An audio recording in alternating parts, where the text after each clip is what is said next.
Well, Twitter seems to be awash today with some anger seemingly pointed at Adam Liaw, the master chef, amongst other things, for making some comments which seem to be taken completely out of context. The anger seems to be that who is Adam Liaw to be commenting on the government's intention to introduce the Indue welfare card en masse, and the comments seem to be saying that Adam Liaw is for this particular move by the government, and his comments are in fact quite the opposite of that.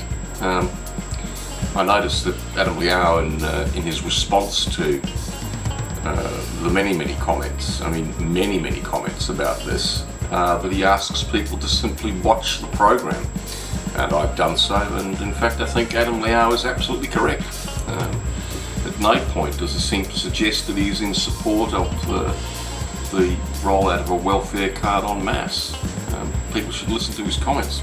But of course it is Twitter, after all.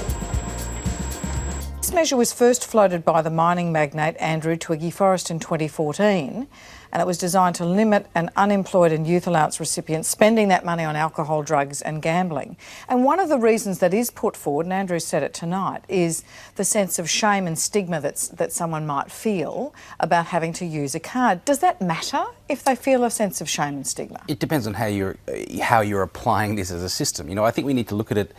And I'm not against a trial of an extreme measure, but I think we need to look at this as an extreme measure that should only be trialled to address a fairly extreme situation. We have some communities where drug and alcohol abuse are rife, that are causing a lot of problems with attaining employment, but the extreme measure of deprivation of financial liberty should only be applied where there is really no other alternative. I would like to see this maybe in other ways first, perhaps as an opt-in, someone who is trying to get over addiction, saying, I have a problem, please help me. I'm struggling to help myself, so maybe let's put a portion of my funds onto this card so that helps me or helps my family. Perhaps also as a measure of referral from social services, for example, but just, taking a community and saying, bang, here you are, you all can't be trusted to manage your own finances, when a lot of people on low incomes are the best at managing finances. The drug element is a slightly different aspect to it. So it doesn't discriminate in that sense, and that's your issue with it? Well, yeah. I think you can have these kind of measures, but we need to target them. We can't just take away everyone's financial liberty by saying poor people can't be trusted. Yeah. Bunnings for Hammerdrill and Polyfill. Michaela Cash. Operations, we want you to realise your dreams.